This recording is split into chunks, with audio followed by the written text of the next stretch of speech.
Itutuloy po natin ang ating series sa Dorean Principle at ito po ay hango doon sa mismong book ni Pastor Conley Owens. Tayo po ngayon ay magpapatuloy na sa chapter 2. So ang ginagawa ko po, hinahati ko po yung per chapter para po hindi masyadong mahaba yung ating lesson. So ngayon po, titingnan po natin yung chapter 2 na ang title doon sa chapter 2 is The Policy Paul. So, titingnan lang po natin yung part 1. Pero before po natin ituloy, magkaroon lang po tayo ng short review. Nakita po natin sa chapter 1, pinakita ni Pastor Conley Owens yung foundation ng teaching of Dorean Principle. By the way, yung ibig sabihin ng Dorean Principle po is you freely receive, freely give. So, ito po yung ating diagram na paulit-ulit po natin yung makikita na ina-apply ni Conley Owens sa mga specific. Magkakaroon ng mga specifics. So ito po yung ating tinitingnang diagram. Pinag-aralan po natin yung reciprocity versus co-labor. Nakita natin, nakita nyo yung distinction while same yung acts, nagsusupport tayo sa mga ministers, sa mga preachers natin, same yung action, pero ang itinatama ng Dorean principle is the motivation and the principle behind our support. So, posible na ganito yung understanding, at hindi lang para posible, may nangyayari na ang understanding ng maraming churches sa support sa mga ministers is reciprocity. Diba, nakita natin na yung reciprocity is direct obligation to the minister. Yung giver or yung church ay may direct na obligasyon sa mga pastor. Pero nakita natin na yung tinuturo ng Biblia na hindi ito direct transaction between the giver or between the church and the pastor. Ito ay always mediated by God. So yung giver, yung direct obligation ng kanyang pagbibigay, ay hindi to support the church, to support the pastor primarily. Of course, may mga secondary na mangyayari, but ang tinitingnan natin is yung primary, yung nakita natin ito ay primary obligation to God. And then, ang nagsusupport ng mga ministers is ang Panginoon, hindi direct transaction.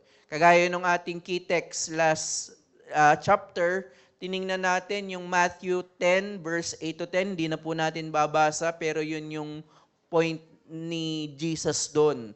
Na sila ay magpagaling dahil nung time na yon mayroon pang pagpapagaling ng mga sakit sa pamamagitan ng mga himala. Nagbumubuhay sila ng pangapatay, cleanse lepers, cast out demons. Noong time ni Jesus bilang part ng establishment, sign ng kanyang kingdom, itong mga supernatural gifts na ito ay part ng ministry. Ang sabi ni Jesus, gawin nyo ito ng walang bayad. At of course, kasama po dito yung pangangaral ng Ebanghelyo. Ngayon po, ang natitira na lamang na ministeryo, of course, pagpapagaling pa rin sa pamamagitan ng Ministry of Benevolence and Preaching of the Gospel. So same principle applies today. Nagagawa daw tayo ng mga ministry ng libre. Ngayon po, titingnan po natin yung principle or policy ni Apostle Paul. Alam po natin na isa po sa matalino na apostol, isa sa pinakamagaling na apostol po, biyaya ng Panginoon ay si Apostle Paul. You see, the Apostle Paul as someone who wrote from personal experience. Diba? Siya ay trained by Gamaliel.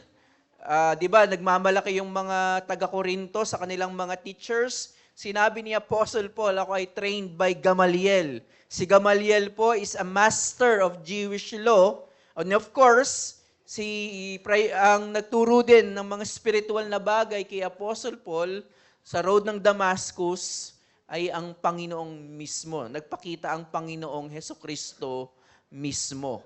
Paul had deep knowledge of faith and doctrine, at ito ay experiential, hindi lang theological.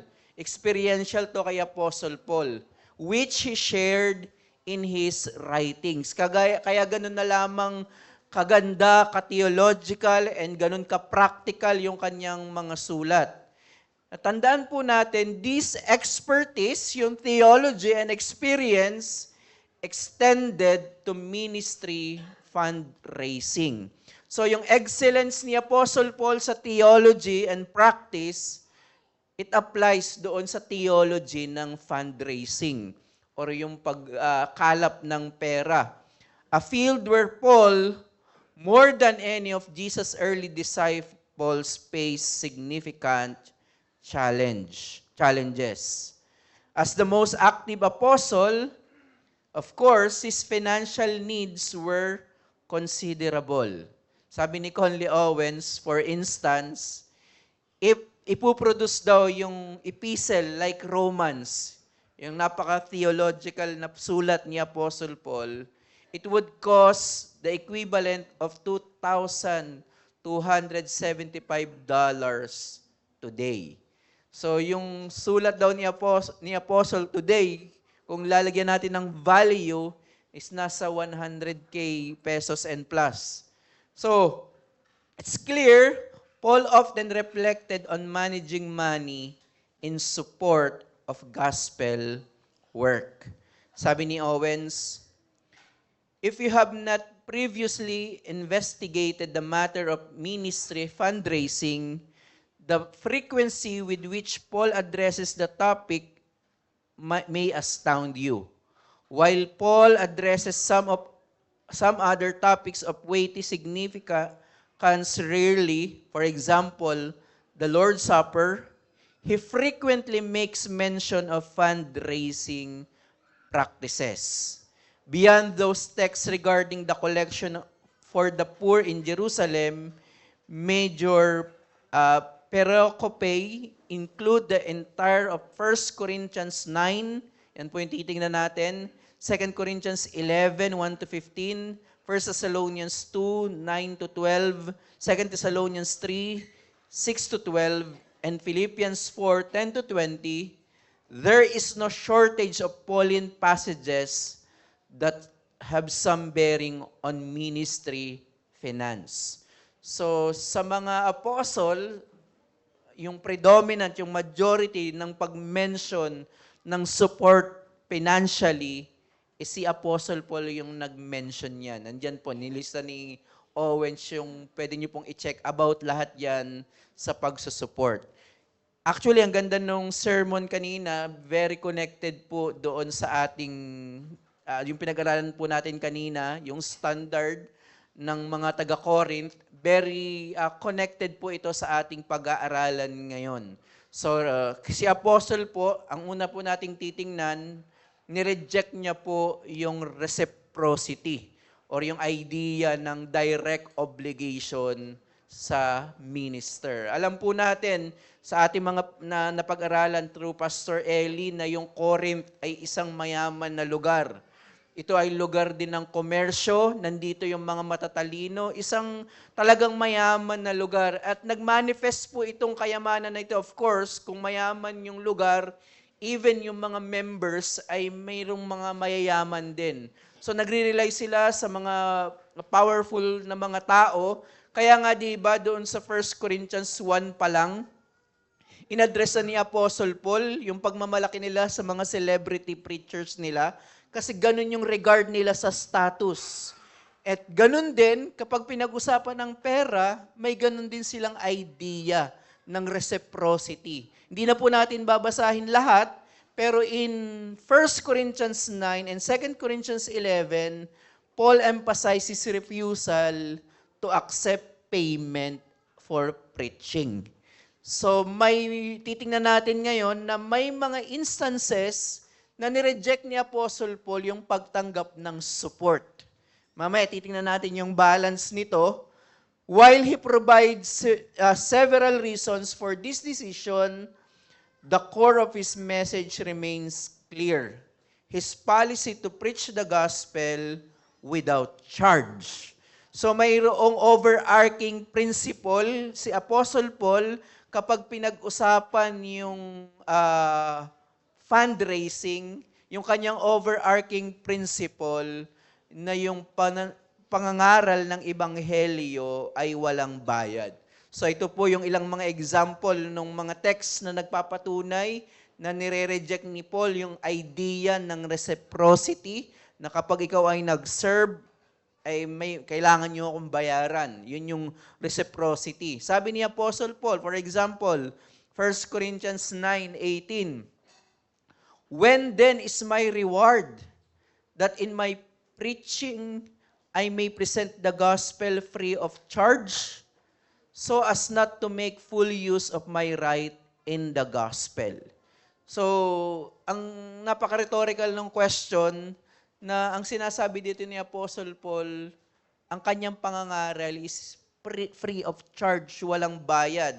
2 Corinthians 11 verse 7, "Or did I commit a sin in humbling myself so that you might be exalted? Because I preach God's gospel to you free of charge." So kasi nga yung mga Corinth, naglalagay sila ng value sa isang bagay, particularly yung money, na nakita nila na excellent writer and teacher si Apostle Paul, so pinapantayan nila ito ng pera. Ito yung value ni Apostle Paul. Ang nakikita nila is direct obligation, depende doon sa value ng tagapagturo. Hindi po ba ganun po yung case? Sadly, even in Reformed conferences, kung sino yung sikat, mas mahal yung bayad. Sadly, hindi naman natin sila china-charge na mayroon silang motivation na ganun. Pero ganun po yung nangyayari. Kung gaano kasikat, kung gaano kadami yung naisulat na libro, yun yung value ng registration fee. Sadly.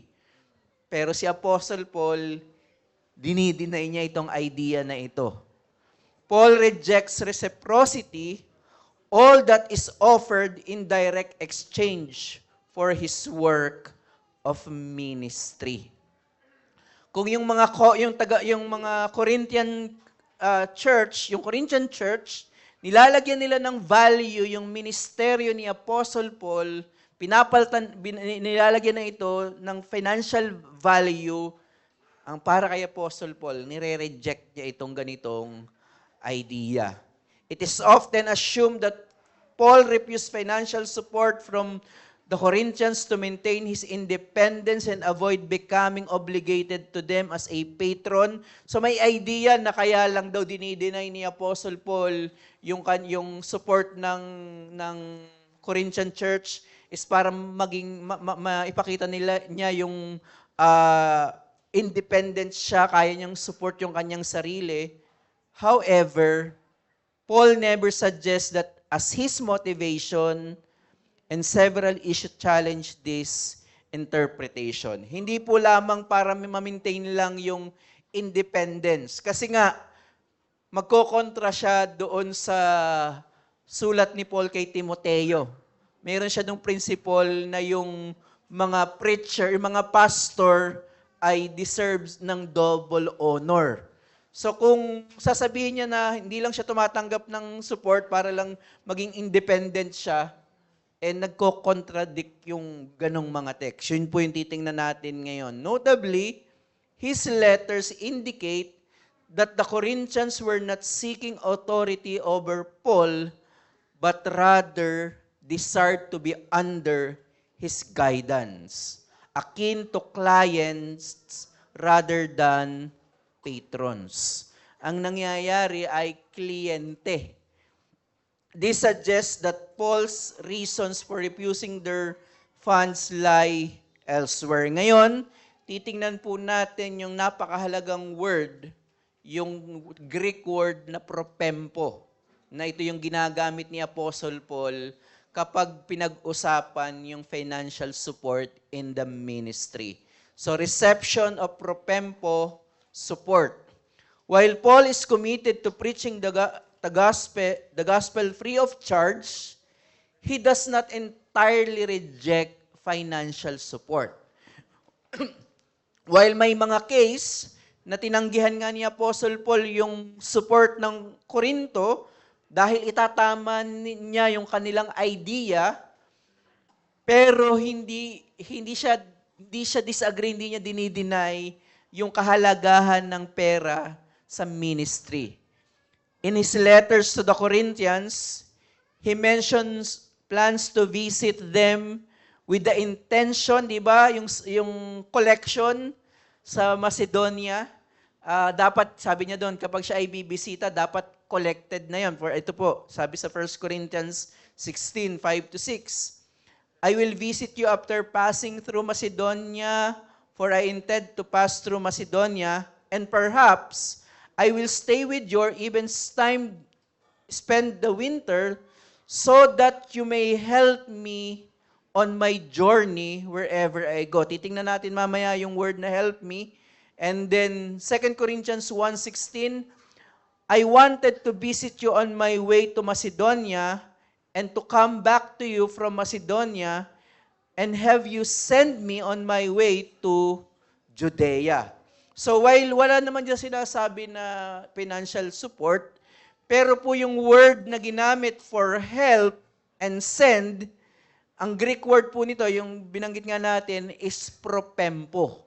Yun yung Greek na ginamit doon, yung help and send, sa Greek word ay propempo. At ito pong word na propempo, ito po ay may financial overtones.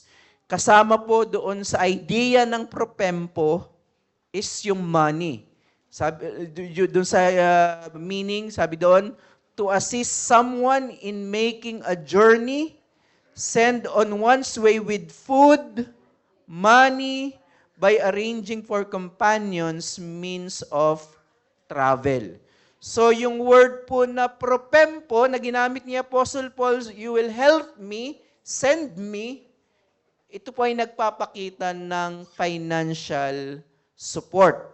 For example, when Paul commands Titus to propempo Sinas and Apollos, he is to do so seeing that they lack nothing. Titus 3:13. So nung ginamit ni Apostle Paul yung help kay Zenas, yung ginamit yung word na propempo, ang ganda po nung sinabi doon, seeing that they lack nothing. Ibig sabihin, nagpapakita po yung word na propempo ng financial support.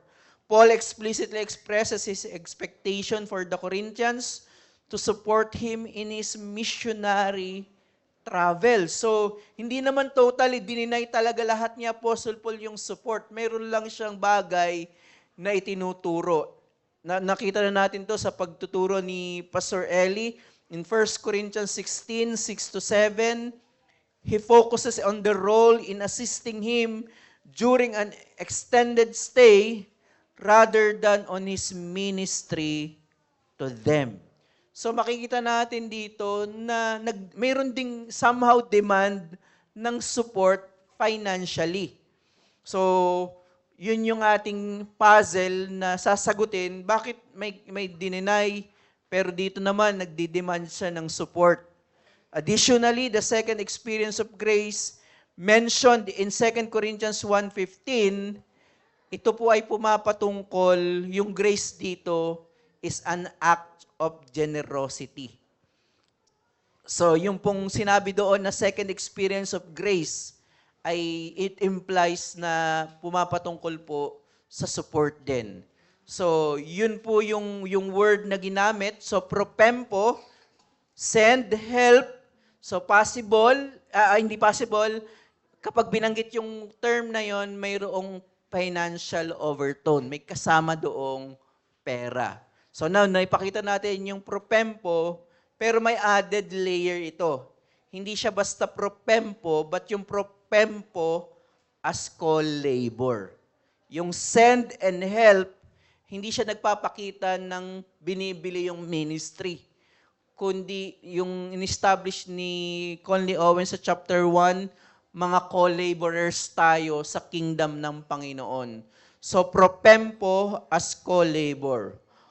Although Paul refuses Corinthian financial support for his preaching, he also plans to accept their assistance for his travels, which might seem contradictory. May dinideny siya, pero mayroon siyang inaantay din na support.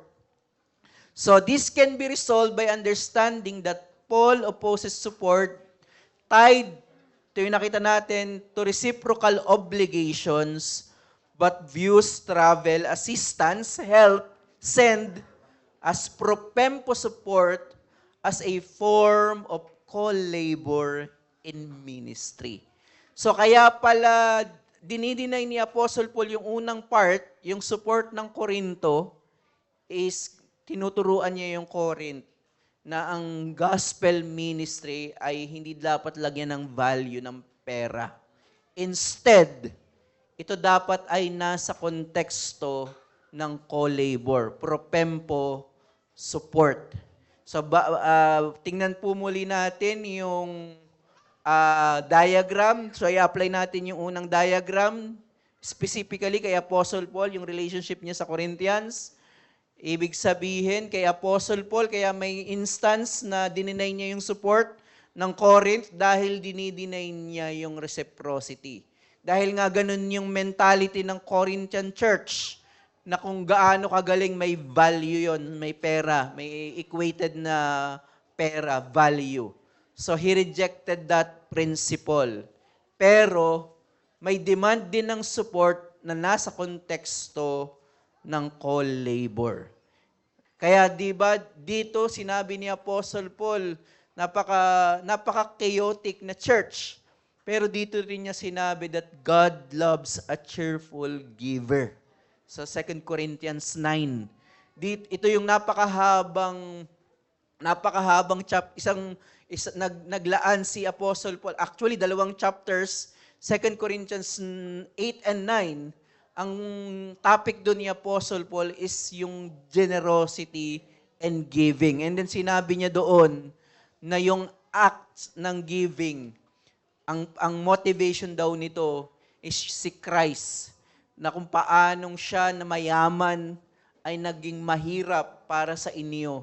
Ito daw yung principle ng generosity. So hindi si Apostle Paul against sa support, kundi ang itinatama ni Apostle Paul dito sa Corinto is yung principle behind our giving and yung motivation ng ating giving, na hindi natin nilalagyan ng value yung eternal na bagay. And in fact, napaka-insulting sa Diyos na lagyan natin ng financial value ang isang eternal na bagay.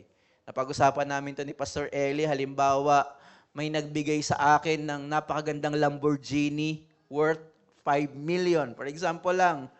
Pero dahil sa pasasalamat ko, hindi, gusto ko magbayad ng 500 pesos. Di ba insulting yun doon sa nagbigay ng Lamborghini? Binigay ko sa'yo ng libre. Dahil sa pasasalamat mo, magbibigay ka ng 500 pesos. Saan na nakita niyo yung point na insulting sa Panginoon na ibinigay niya ng walang bayad, ng walang, wala siyang value financially. Alam natin na ang price noon na hindi natin kayang bayaran, eternal din yung nagbayad noon ng Panginoong Hesukristo. Pero dahil nakikita mo, hindi dapat maglagay pa rin tayo ng registration fee para magawa natin itong ministry na ito. So maganda makita natin sa ganitong principle. At ito yung itinatama dito ni Apostle Paul, yung idea ng reciprocity or yung pag-equate, paglalagay ng value sa isang eternal na bagay. So hindi natin kayang lagyan ng value. Kaya walang place ang reciprocity sa gospel ministry. Ang tinatanggap ni Apostle Paul, yung polisiya, yung policy ni Apostle Paul is co-labor. Hindi ito relationship ng employer and employee. Kundi tayo lahat ay mga employee ng ating boss, ng ating hari. Tayo ay lahat gumagawa para sa advancement ng kingdom. So, Ito po yung mga added biblical uses of the term propempo. So para lang makita natin yung predominant na ginamit talaga ito patungkol sa co-labor and financial support. So, the Church of Antioch sent, again, yung word, propempod, Paul and Barnabas to Jerusalem council in order to deal with the threat of the Judaizers.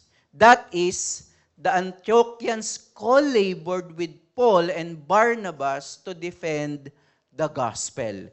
So, ginamit yung word na propempo while mayroon siyang financial overtones, pero hindi rin to hinihiwalay sa idea ng co-labor. Hindi siya reciprocity. So doon ginamit yung sent. Ibig sabihin, magko-co-labor yung Antiochian church kay Apostle Paul para i-resolve itong conflict na ito to defend the gospel. Secondly, Paul speaks to be sent, again, propempo ulit, to Spain by the Roman church, presumably for the purpose of evangelism. In other words, he asked them to co-labor with him for the propagation of the gospel. Again, ginamit ulit yung word na propempo sa konteksto ng co-labor. Sharing ng ministry. Thirdly, Paul requests propempo support for Timothy on the grounds that he is doing the work of the Lord as I am. So the Corinthians are to assist to co-labor with Timothy in his work. So ito yung mga, Paul likewise solicits propempo support. Nakita na natin ito kanina. And then, in perhaps the clearest instance of co-labor, John argues that Gaius should send out, propempo again, noble missionaries that we may be fellow workers for the truth. So makikita nyo na yung propempo ay hindi siya hiwalay doon sa idea ng co-labor. Kapag ginagamit yun ng New Testament, si Apostle Paul yung madalas na gumagamit ng word na propempo, lagi itong nasa konteksto ng collaboration, ng co-labor. Kaya sabi ni Conley Owens, Paul does not reject all money, but only that which would constitute payment and compromise his free of charge proclamation of the gospel. Thus, Paul can say that he does not write to receive any such provision, reciprocity, while also writing to receive some provision as he is sent out, propempo, on his way in 1 Corinthians 16, 5-6. So, makikita niyo po yung ginawa dito ni Apostle Paul, ni-reject niya yung reciprocity sa pamamagitan na hindi niya tatanggapin yung support, pero mayroon ding pag-receive din ng some provision dahil ito dapat ay tingnan sa konteksto ng co-labor. So, gaya ng preaching kanina, ngayon, yung kinakandak ng mga ministry ngayon is nagiging worldly yung principle and standard. Kumbaga dapat ang gawin natin sa ministry, mauna muna yung principle bago yung pragmatic side nito. Hindi po tayo against sa pragmatic, ibig sabihin yung pagiging practical nito, pero yung pagiging practical ng ministry, ang mag-shape nito ay yung salita ng Diyos. So, kapag magbigay tayo ng specific example, yun nga yung conference, kapag naglagay ka ng condition before you attend that conference, hindi na siya propempo. Hindi na siya co-labor. Service na siya na kailangan mong bayaran. Diniminish mo na yung idea ng co-labor. Kundi naglagay ka ng specific amount, ito yung speaker natin, before ka before ka umattend ng conference na ito, bayaran mo to, 500 pesos. So, yun yung nangyayari ngayon. Malungkot, At kaya kailangan din ng mga pagtuturo, kailangan natin na maging humble tayo sa bagay na ito, na hindi porket sinabi natin na Reformed Church na tayo, ay wala tayong dapat i-reform. A Reformed Church is always reforming according to the Word of God. And I believe na lampasan na natin yung issue ng Calvinism. Even mga non-Reformed Church, may mga Calvinistic church na rin. So I think nakagraduate na tayo sa issue ng Calvinism. Pero in Reformed circle, isa po sa magandang matakel is yung idea ng Dorean principle.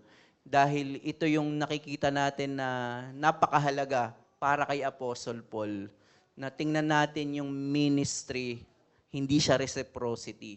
Hindi siya paglalagay ng charge, hindi siya paglalagay ng value financially, kundi ito ay free of charge. So yung practical sides, tsaka natin titingnan yun kapag na-establish natin yung principle ng Dorean principle. So hanggang doon na lamang po muna ang ating pag-aaral. So meron po ba kayong clarification, questions dito sa ating natakel? 2 to 3 questions po. Sige po, question, clarification.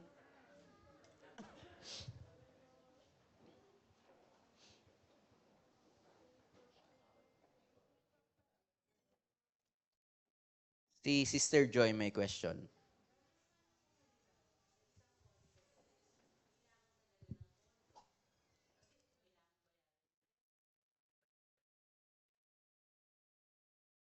Mm.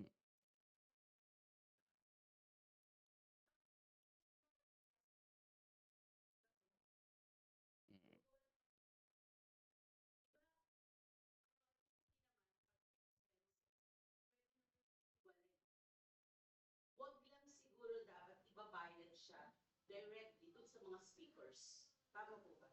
Yung issue po ng walang pondo, pag pinag-usapan po natin yung conference, essential po yung place kasi hindi mo magagawa yung conference kung walang venue. Yung pagkain, hindi siya essential eh. Pero yung place, tied up siya doon sa mismong event kasi doon gagawin yung preaching ng gospel. So, yung ideal po is yung event place ay dapat sagot po yon ng magkakandak ng conference. So dahil yun ay essential doon sa preaching ng word. So yun dapat po ay sagot ng kung sinong mag-host ng conference. Now, marami pong mga paraan, mas maraming paraan kaysa yung easiest way. Hindi, maglagay tayo ng registration fee. Marami pong paraan para ma-achieve yung ganong pondo, kaya mahalaga po yung Association of Churches. Pwede pong humingi tayo ng tulong sa mga associated, like-minded churches natin to support this ministry para ma-offer natin ng walang bayad, free of charge. So yun po yung isang way para magawa natin yung gospel free ministry, yung conference na free. Or pwede po natin gawin, wag po agad tayong maghangad ng napakalaking conference. Kumbaga, kumilos tayo according to our means. For example, example lang po ito, halimbawa, ilan ba ang kasya dito? Nasa 100. So, ang pwede po natin gawin para hindi tayo mag-arkila ng place at hindi tayo gumastos ng napakalaking pera, kumilos tayo dun according to our means, and then dito natin gawin ng maliit na conference lang. So, pwede rin po yun. At yung lastly, ito po yung sasabihin ko, kung hindi kaya, huwag mag-conference. Ganun lang po kasimple. Nagtatrust tayo na ang Diyos ang nagpo-provide, nagtatrust tayo sa providensya ng Panginoon. Huwag nating ipilit yung bagay na hindi natin kaya, na mas pipiliin natin mag-compromise sa principle na, hindi, lagyan natin ng charge para makapag-conference tayo. Hindi. Ang mahalaga pa rin ay yung salita ng Diyos na dapat nating sundin. Pagdating naman po dun sa issue ng pagkain, yun po ay magandang issue. Pwede pong gawin, assuming na meron tayong fund for sa venue natin.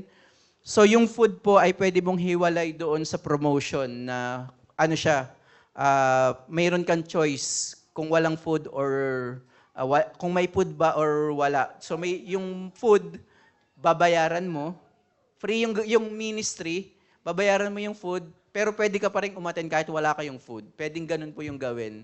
Na optional yung food, hindi siya kasama doon sa condition bago ka umattend noong conference. Ilalagay sa promotion na may option ka kung may food ba, babayaran mo yung food. Pero you can attend kahit hindi ka magbayad ng food, wala kang food. Pero pwede kang umattend free of charge. So pero ganun. Yan po yung mga pwedeng mga paraan para hindi tayo mahulog doon sa reciprocity. So may mga practical ways po. So question po. Yun po. Paano yung, kunyari, sa ating iglesia, mag-i-invite ng speaker, tapos, paano yun? Anong gagawin natin sa kanya? Salamat po doon sa question. Yun po ay nasa act of co-labor pa rin po. Hindi po natin siya tinitingnan na bayad natin doon sa, kaya nga yun po yung binention ko doon sa unang part, na same yung act of giving, act of supporting, pero ang itinatama ng Dorean principle is yung principle behind that support and motivation behind that support. So ngayon, dapat makita natin ito na hindi natin nilalagyan ng value si Pastor, nung nag-preach si Pastor Mangahas. Hindi porket si Pastor Mangahas magaling na preacher, mas malaki yung bayad natin sa kanya doon sa hindi naman ganun ka-gifted na preacher. So, hindi po ganun. So, yun po ay nakikita natin, according to our means, as co-labor pa rin po sa kanila. Hindi po siya bayad. Support pa rin co-labor natin sa kanila dahil sila ay mga mangangaral. In the same way din po, na yung pwede po yun. Kung may mga instance po kami ni Pastor Eli na kapag nakita namin na yung church ay hindi pa ganoon ka-establish, mayroon pong right din doon yung preacher na tanggihan din po yung love gift. Kumbaga yun ay act of generosity na niya. So, pwede po yun. Pero yung ideal po na pinapakita natin, kaya nga yung sinabi ni Jesus na yung mga minister ay deserve, yung mga laborers ay deserve ng kanilang wages. So, co-labor po yun, hindi po siya bayad doon sa kanilang service. So, nakikita natin yun as nasa konteksto pa rin po ng co-laboring. Hindi paglalagay ng value. So, love gift, support, hindi po siya bayad.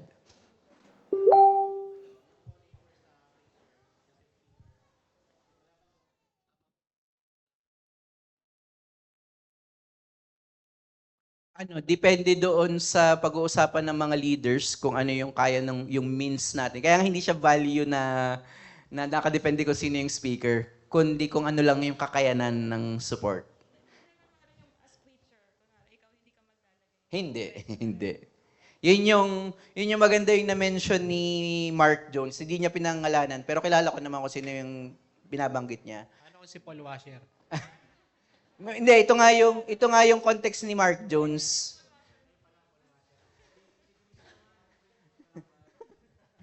Yung kay Mark Jones, yung sinabi niya na mayroon siyang kinikriticize na isang preacher na naka 5-star hotel yung demand, tapos may demand ng ganitong amount ng love gift. So, yun yung problema. So, kumbaga ito yung principle behind na dapat hindi maglagay ng amount yung preacher. Kasi lalo kung fully supported siya ng church, kaya sinusuportahan ng church yung pastor or preacher, pwedeng pakihina ng konti. Kaya sinusuportahan ng church yung pastor and preacher para ma-offer niya yung ministry as free of charge. Kaya wala siyang right na lagyan ng value yung kanyang turo. And ito yung sad thing, even in Reform, parang mas mataas yung value kapag nakapag-doktor ka, nakapag-masters ka, nakapag-PhD ka. So nakalagay lahat yung mga credential doon. So para makita mo, sulit yung bayad ko, ito yung preacher. Yun yung problem doon sa culture na create ng reciprocity.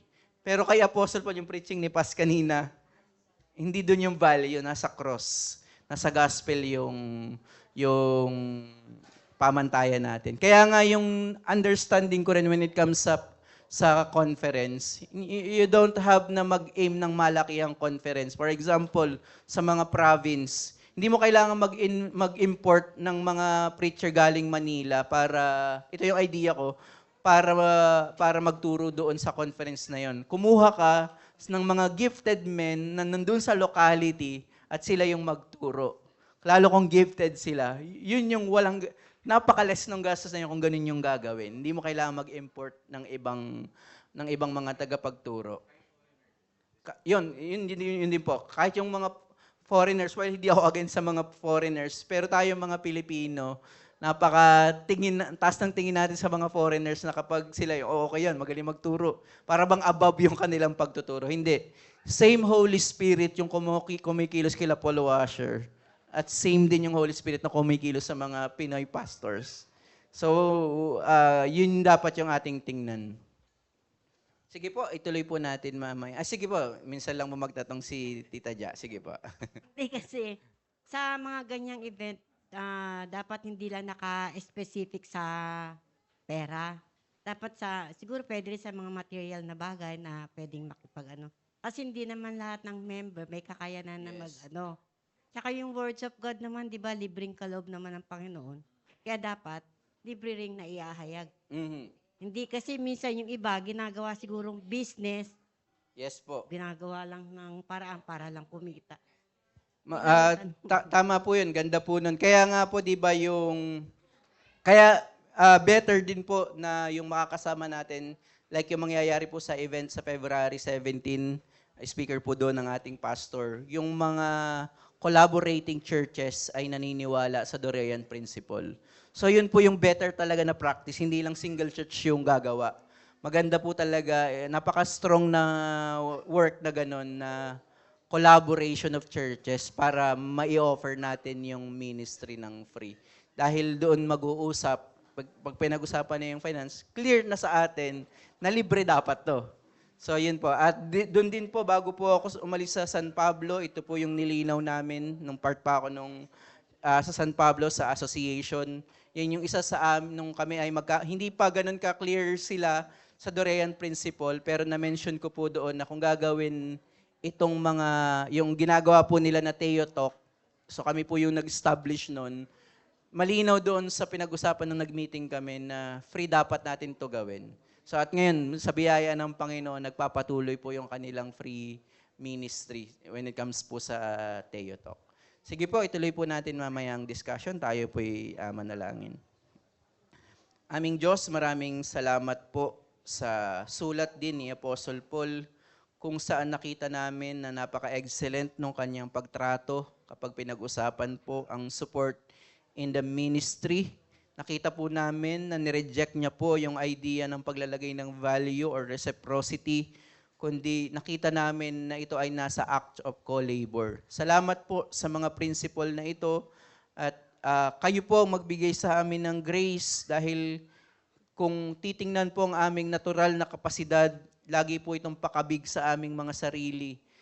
Unnatural po ito sa amin na ang pagbibigay, pag-o-offer ng free na ministry. Kaya po bigyan niyo po kami ng kakayanan, bigyan niyo po kami ng biyaya, individually and corporately, na makita namin yung act of generosity sa ministry. Salamat po Panginoon sa inyo pong salita na nagtutuwid ng aming mga maling pananaw at nagmo-motivate sa amin na magkaroon nga ng cross-shaped gospel ministry. Kayo lamang po mag-glorify sa araw na ito. Ito po ang aming panalangin sa pangalan ni Jesus. Amen.